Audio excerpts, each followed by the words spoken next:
Partai Gerindra merespons pernyataan anggota DPR fraksi PDIP Rieke Diah Pitaloka yang meminta pemerintah menunda atau membatalkan pemberlakuan PPN 12% 1 Januari mendatang.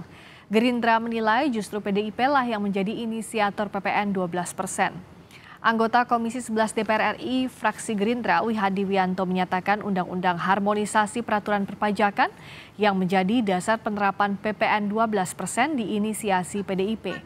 Wihadi menilai pernyataan Rieke soal PPN 12% sebagai kebohongan publik. Menurut Wihadi, Rieke hanya menyebut ayat 3 pasal 7 Undang-Undang HPP dan melupakan ayat 4-nya. Di ayat 4 tersebut disebutkan bahwa pemerintah bisa menaikkan atau menurunkan PPN saat menyusun RAPBN. Sementara APBN pemerintahan Presiden Prabowo sudah diketuk pada masa pemerintahan Presiden Jokowi sehingga tidak mungkin sekarang menyusun ulang RAPBN. Undang-Undang HPP ini kan tahun 2021. Tahun 2021 itu adalah pemerintahan daripada Presiden Jokowi. Tetapi Presiden Jokowi ini kan diusung oleh PDI Perjuangan. Jadi inisiasi HPP itu adalah memang inisiasi daripada partai penguasa, partai yang mendukung Presiden, PDI Perjuangan. PDI Perjuangan, Rieke mengatakan bahwa pemerintah bisa menurunkan 5-15 dan inginkan menurunkan dan membatalkan. Tapi itu kan pembohongan publik yang dilakukan. Pada saat paripurna itu ayat pasal 7 ayat 3 itu dibaca, ayat 4-nya nggak dibaca. Nah, ayat 4-nya itu adalah bahwa rentang 5 dan 15 itu bisa dipakai, itu adalah kesepakatan pemerintah dan DPR, dan pemerintah membuat suatu PP untuk penyusunan RAPBN. Saya garis bawahi, RAPBN. Nah, kenapa RAPBN? Karena asumsi APBN terhadap penerimaan pajak itu adalah ditentukan. Nah, permasalahannya sekarang ini, tahun 2025, pemerintahan Pak Prabowo itu sudah mendapatkan APBN yang sudah diketok pada zaman Pak Jokowi. Bagaimana kita bisa mengulang lagi RAPBN pada saat dengan 2025 yang sudah berjalan? PDIP membantah pernyataan Gerindra yang menyebut PDIP sebagai inisiator PPN 12%. PDIP menyatakan PPN 12% merupakan inisiatif dari pemerintah melalui Kementerian Keuangan. Ketua DPP PDIP Deddy Sitorus menyatakan partainya saat itu menjadi ketua panja pembahasan kenaikan PPN berdasar keputusan DPR RI bukan inisiatif PDIP. Deddy menjelaskan saat itu PDIP menyetujui kenaikan PPN dengan asumsi kondisi ekonomi dalam negeri dan ekonomi global dalam kondisi baik. Deddy menyebut saat ini ada permintaan agar pemberlakuan PPN 12% dikaji lagi karena kondisi ekonomi berubah. Daya beli masyarakat menurun, jumlah kelas menengah juga merosot, bahkan muncul ancaman badai PHK. PPN 12% itu diputuskan melalui undang-undang. Undang-undang itu diusulkan oleh pemerintahan Presiden Jokowi. Pada saat yang sama PDI Perjuangan ada di komisi itu, dan komisi itu menunjukkan PDI Perjuangan menjadi ketua panja kalau saya tidak salah. Jadi itu adalah keputusan DPR RI, bukan inisiatif Presiden. Bukan inisiatif dari PDI Perjuangan.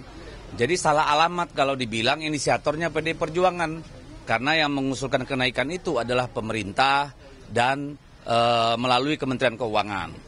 Pada waktu itu disetujui dengan asumsi bahwa kondisi ekonomi internal kita dan kondisi global itu dalam kondisi yang baik-baik saja.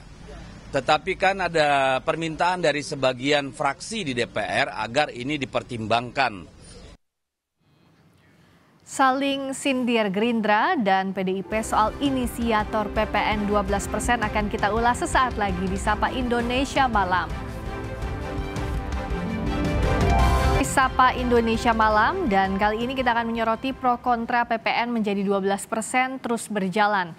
Di parlemen, PDIP mengkritisi kebijakan pemerintah menaikkan tarif PPN menjadi 12%. Sementara sejumlah fraksi mengaku bingung lantaran Ketua Panitia Kerja atau Panja saat membahas kenaikan PPN menjadi 12% adalah PDIP. Sebelumnya, rancangan Undang-Undang Harmonisasi Peraturan Perpajakan atau HPP disahkan dalam paripurna DPR pada 7 Oktober 2021 silam, di mana 8 fraksi yaitu PDIP, Golkar, Gerindra, Nasdem, PKB, Demokrat, PAN, dan P3 menyetujui Undang-Undang HPP. Sementara hanya satu fraksi yaitu PKS yang menolak. Dengan disahkannya Undang-Undang HPP, maka PPN menjadi 12% berlaku pada Januari 2025. Sebelumnya PPN menjadi 11% berlaku pada April 2022. Meski menuai pro kontra, namun pemerintah memastikan PPN menjadi 12% berlaku pada Januari 2025. Selengkapnya kita bahas usai tayangan berikut ini. Bagaimana dimaksud pada ayat 1 dapat diubah bukan hanya paling tinggi 15%, tapi bisa juga diubah paling rendah 5%. Dengan ini, dengan seluruh kerendahan hati, saya merekomendasikan di rapat paripurna ini mendukung Presiden Prabowo. Pertama, menunda atau bahkan membatalkan rencana kenaikan PPN 12% sesuai dengan amanat pasal 7 ayat 3 dan ayat 2 Undang-Undang Nomor 7 Tahun 2021. Pernyataan anggota DPR RI dari fraksi PDIP, Rieke Diah Pitaloka, yang meminta Presiden Prabowo menunda atau membatalkan pemberlakuan PPN 12% sempat viral di media sosial. Menanggapi pernyataan kader PDIP tersebut, Partai Gerindra menyebut PDIP lah yang menjadi inisiator PPN 12%. Gerindra menjelaskan, pemerintah bisa menaikkan atau menurunkan PPN 12% saat penyusunan RAPBN. Sementara APBN 2025 Presiden Prabowo sudah ditetapkan di masa pemerintahan sebelumnya. Undang-Undang HPP ini kan tahun 2021. Tahun 2021 itu adalah pemerintahan daripada Presiden Jokowi. Tetapi Presiden Jokowi ini kan diusung oleh PDI Perjuangan. Jadi inisiasi HPP itu adalah memang inisiasi daripada partai penguasa, partai yang mendukung Presiden, PDI Perjuangan. Bahwa rentang 5 dan 15 itu bisa dipakai, itu adalah kesepakatan pemerintah dan DPR, dan pemerintah membuat suatu PP untuk penyusunan RAPBN ini. Tahun 2025, pemerintahan Pak Prabowo itu sudah mendapatkan APBN yang sudah diketok pada zaman Pak Jokowi. Bagaimana kita bisa mengulang lagi RAPBN pada saat dengan 2025 yang sudah berjalan?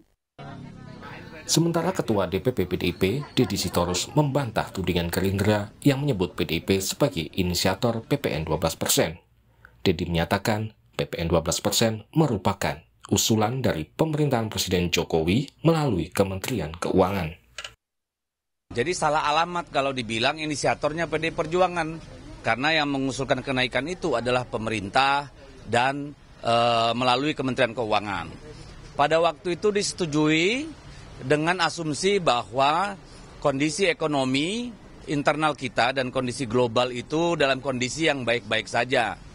Tetapi kan ada permintaan dari sebagian fraksi di DPR agar ini dipertimbangkan. Sementara itu Menko Perekonomian Airlangga Hartarto sebelumnya pernah menyatakan kenaikan PPN menjadi 12% bukan pemerintah yang menentukan. Ya, pertama PPN tahun depan yang menentukan adalah undang-undang.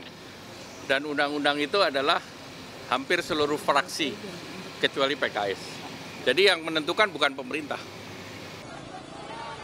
Sesuai Undang-Undang Harmonisasi Peraturan Perpajakan, PPN 12% akan diberlakukan paling lambat Januari 2025. Penolakan terhadap PPN 12% muncul dari sejumlah kelompok masyarakat. Bahkan petisi online penolakan PPN 12% hingga kini telah ditandatangani lebih dari 150.000 warga. Tim Liputan, Kompas TV. Saling kritik soal inisiator PPN 12%, PDIP minta PPN 12% dikaji lagi. Sementara Gerindra sebut PDIP sebagai inisiator PPN 12%. Mengapa ini terjadi dan masihkah ada peluang pengkajian penerapan PPN 12%? Kita ulas bersama Wakil Ketua Komisi 11 DPR RI Muhammad Hekal dan politisi PDIP Hendrawan Supratikno. Selamat malam Bapak-Bapak. Selamat malam. Selamat malam. Pak Hekal, kalau misalnya PDIP minta PPN 12% ini dikaji lagi atau ditunda, bagaimana? Apakah ini memungkinkan? Jadi harusnya PDIP lebih paham lah, karena memang sebagaimana ramai dibicarakan, Undang-Undang HPP ini disetujui dan disepakati pada tahun 2021. Memang yang mengusulkan pemerintahannya Pak Jokowi. Nah, tapi kan pemerintahan Pak Jokowi itu pemerintahannya PDIP yang berkuasa pada saat itu. Malah kalau perlu saya ingatkan, pada era itu di Komisi 11 Gerindra nggak punya pimpinan, kita baru punya pimpinan lagi sekarang, kita nggak punya pimpinan juga di Banggar, baru kita punya pimpinan sekarang periode ini. Jadi agak lucu, kemarin kan kita lihat semangatnya Pak Prabowo adalah menjalankan undang-undang sebagaimana dia disumpah sebagai presiden untuk melaksanakan semua undang-undang. Nah, yang kita agak terkaget bahwa isu ini kok pelan-pelan muncul ke permukaan, seakan-akan ada narasi bahwa, apalagi yang di rapat paripurna Mbak Rike bicara, ini kita menunggu loh, rakyat menunggu hadiah tahun baru dari Presiden Prabowo untuk membatalkan penaikan PPN 12%. Sedangkan harusnya teman-teman PDIP yang paling tahu, karena Ketua Panja Penyusunan RUU-nya juga Pak Dolvi, Ketua MPR-nya pada saat itu Mbak Puan, sekarang juga masih Mbak Puan, tapi yang jelas pemerintahannya pada saat itu pemerintahan yang diusung oleh PDIP. Nah, kalau kita bicara di dalam pada saat Mbak Rike lagi interupsi di paripurna itu, dia juga pilih-pilih ayat-ayat yang dibaca. Pasal 7 itu ayatnya nomor 1 dibaca, bahwa itu harus naik pada tanggal 1 Januari. Pasal 3-nya dibaca, bahwa itu memang bisa ada ruang gerak antara 5-15% atas usulan pemerintah kepada DPR, dan disetujuin dan disepakatin dan lalu diterbitkan PP. Hanya saja ayat 4-nya nggak dibaca, bahwa pengusulan penyesuaian tarif itu hanya boleh dilakukan pada saat pembahasan RUU APBN. Kalau kita bicara APBN 2025, itu sudah selesai diketok di periode DPR periode lalu. Itu masih juga pemerintahannya PDIP. Lalu untuk pembahasan yang ke depan, baru akan ada siklus lagi, nanti kita bicara pada saat pemerintah menyampaikan RUU APBN pada Agustus tanggal 16. Oke, nah jadi dianggap ke Gerindra, PDIP yang paling tahu soal ini, Pak Hendrawan. Ya, saya kira semua fraksi tahu dengan baik. Sebab kalau tidak tahu dengan baik, bagaimana pandangan akhir fraksi menyatakan setuju atau tidak setuju. Tetapi yang penting Mas Hekal, yang harus kita luruskan adalah pembentukan undang-undang itu melalui dua pintu. Pintu pemerintah dan pintu DPR. Nah, RUU ini pada awalnya namanya revisi Undang-Undang tentang Ketentuan Umum dan Tata Cara Perpajakan. Jadi itu sebabnya ketika terjadi pembahasan daftar inventarisasi masalah, DIM namanya atau nomenklaturnya berubah menjadi harmonisasi peraturan perpajakan. Inisiatifnya dari pemerintah. Apakah itu pemerintah PDI Perjuangan, Gerindra juga ada di dalamnya lah. Kita tidak perlu saling menyalahkan, kita tidak perlu melempar bola panas.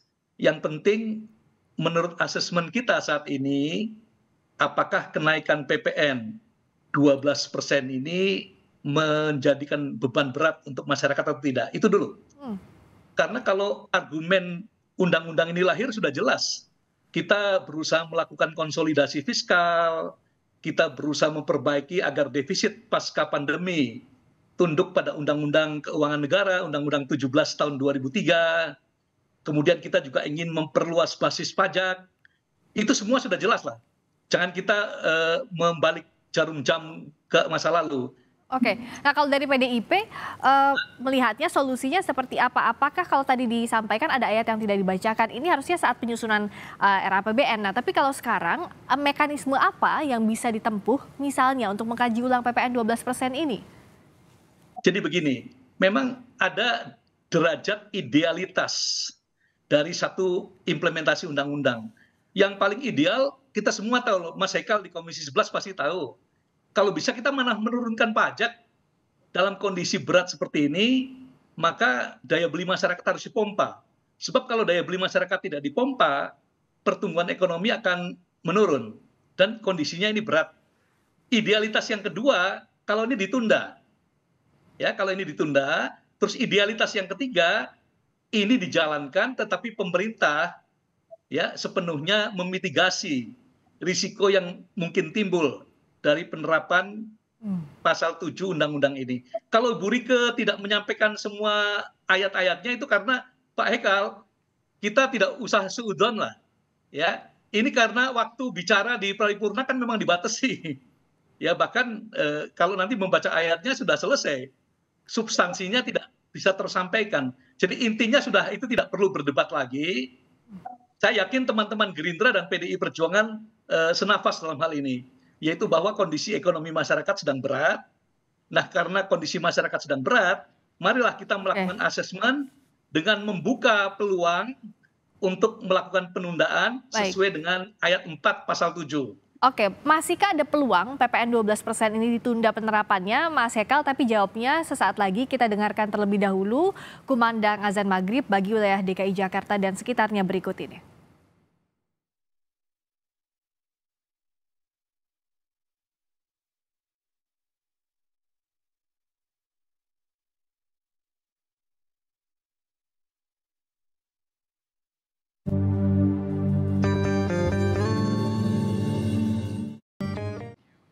Selamat menunaikan ibadah sholat maghrib bagi Anda yang menjalankan khususnya di Jakarta dan sekitarnya. Sapa Indonesia Malam kembali masih bersama dengan Wakil Ketua Komisi 11 DPR RI Muhammad Hekal dan politisi PDIP Hendrawan Supratikno. Mas Hekal, jadi ini mungkin atau tidak sih dilakukan tadi ditunda terlebih dahulu PPN 12% jikalau masih mungkin, bagaimana mekanismenya yang ideal menurut Gerindra? Jadi kalau menurut undang-undang sebetulnya tidak ada mekanismenya dan saya terima kasih juga Pak Prof Hendrawan kan isunya memang sekarang adalah desakan ekonomi dirasakan pada saat ini. Nah, kenapa kita harus putar balik ini? Karena isu kenaikan PPN ini kok rasa-rasanya ya ini sering diungkit oleh tokoh-tokoh PDIP, begitu loh Pak. Kalau saya lihat dari medianya munculnya, itu jangankan bicara bulan-bulan ini, baru 1-2 bulan Pak Prabowo terpilih sebagai presiden, itu rekan Bapak sudah bicara duluan. Itu nanti ada PPN yang harus kita pertimbangkan lagi. Itu di bulan Maret Pak. Lalu di bulan September diulang lagi. Lalu di bulan November diulang lagi. Dan seterusnya. Makanya kan kita lihat, kita ini kan berharap kita bisa kerjasama dengan baik untuk mencarikan solusi. Kita juga berharap teman-teman dari PDIP mencarikan solusi, tapi tolong jangan disebar narasi bahwa solusinya seperti ini loh. Solusi yang ditawarkan itu adalah menjerumuskan Pak Prabowo untuk melanggar undang-undang. Nah itu yang kita keberatan. Solusinya apa kalau dari Gerindra melihat desakan ini? Misalnya penundaan PPN 12% masih banyak masyarakat yang tidak setuju. Apa yang bisa dilakukan? Jadi kan kita sudah datang audiensi dengan Pak Presiden, waktu itu dipimpin oleh Pak Sufmi Dasko dan Pak Adis Kadir.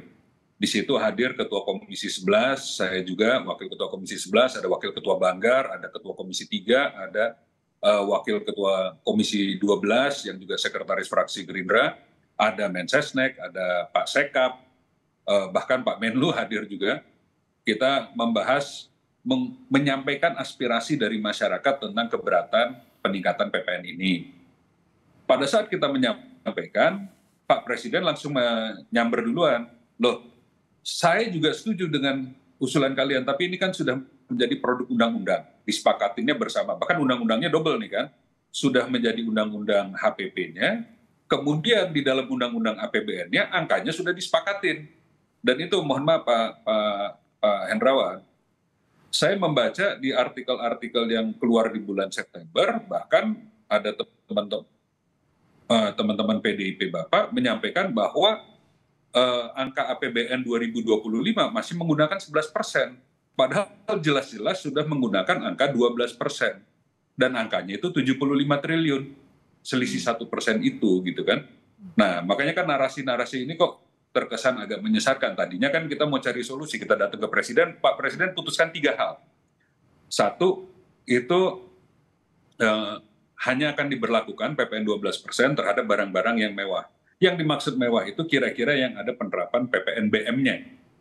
Nah, memang ada permintaan dari pemerintah, boleh nggak yang diterapkan PPNBM agak diperluas, karena ini terlalu kecil. Nah, itu sedang mau dikaji. Tapi yang kedua adalah selebihnya itu nanti nggak berubah. Kan 11 pun dengan mekanisme apa, ada usulan dari pemerintah misalnya, oke, bagaimana kalau kita terapkan semuanya 12, tapi untuk barang-barang yang kita nggak mau naikin itu ditanggung pemerintah.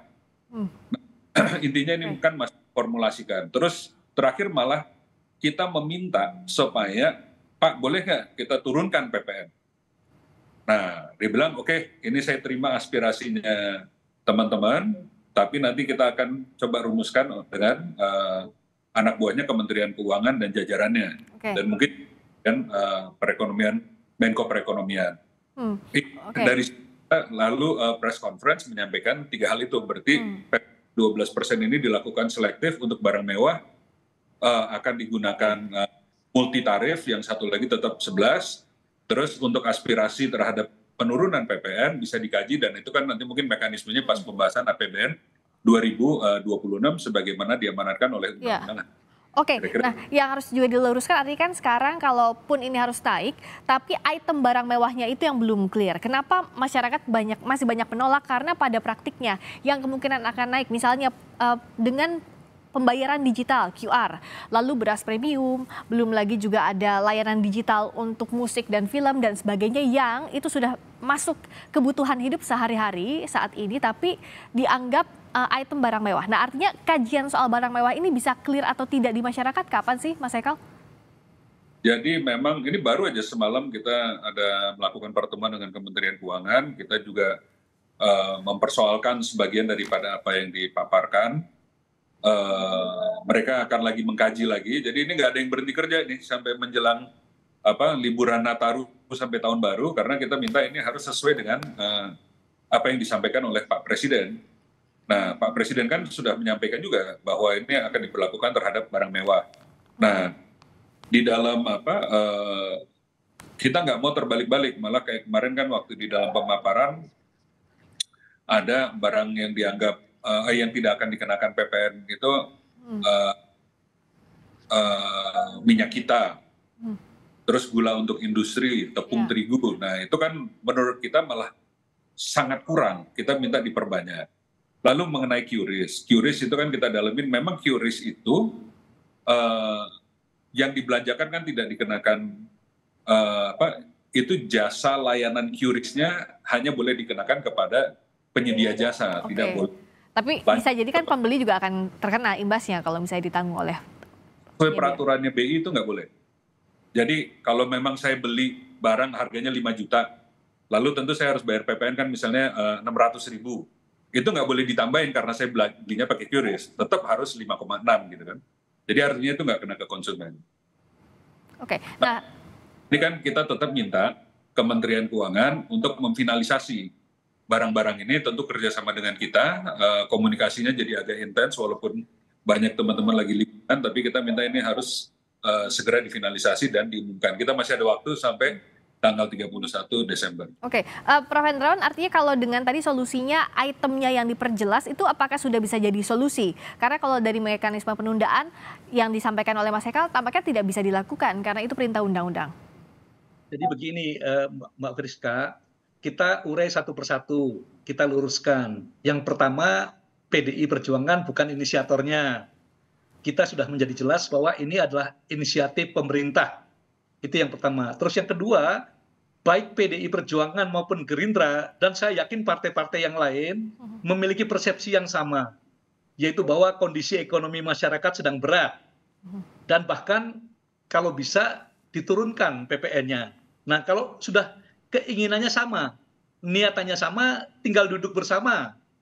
Pak Haikal ini kan kalau duduk di depan bersama dengan Pak Dolfi, Pak Wihadi duduknya bersama dengan Pak Said Abdullah di Badan Anggaran. Jadi didiskusikan, cari jalan keluarnya. Apakah misalnya kita bisa berimajinasi, apakah harus dengan peraturan pemerintah pengganti undang-undang, Perpu, atau yang lain. Nah, tentang jumlah barang-barang yang dibebaskan itu, memang dalam Undang-Undang Nomor 7 2021 ini, di pasal 4A itu, ada 13 kategori barang dan jasa yang semula tidak dikenakan PPN, dihapuskan. Jadi memang tujuan atau fokus dari undang-undang ini adalah konsolidasi fiskal, memperkuat kapasitas fiskal agar APBN. Jadi memang ini tugas berat Komisi 11 dan Badan Anggaran untuk mengurai dan mencari solusi yang terbaik dalam kondisi yang berat seperti ini. Oke. Nah, kalau tadi disebutkan ada mekanismenya Perpu, dan ini mungkin atau tidak, karena kalau Perpu kan bolanya di Presiden, Pak Haikal. Jadi kalau Perpu itu kan juga perlu diingat, itu harus ada dalam kondisi darurat, kondisi kegentingan. Nah, kita tentu itu kan barang emergency artinya. Kita ini nggak mau sedikit-sedikit pakai Perpu, sedikit-sedikit pakai Perpu. Nah, justru karena itu kan akan mengurangi suasana demokrasi, bahwa undang-undang ini hasil karya adalah seluruh kesepakatan seluruh partai, diveto sama seorang presiden aja, ini kan tidak menghormati keputusan bersama. Dan itu kan keputusan bersama pemerintah dengan seluruh partai gitu kan. Nah, kita juga paham pada waktu itu pembahasan undang-undang ini kan juga melibatkan Gerindra, dan benar apa yang disampaikan bahwa kita juga merupakan bagian daripada pemerintah Pak Jokowi pada tahun 2019-2024. Tapi kan kita bukan motor utama, dan pada pengalaman kita lah dalam membuat undang-undang, tentu kan peran-peran pimpinan ini sangat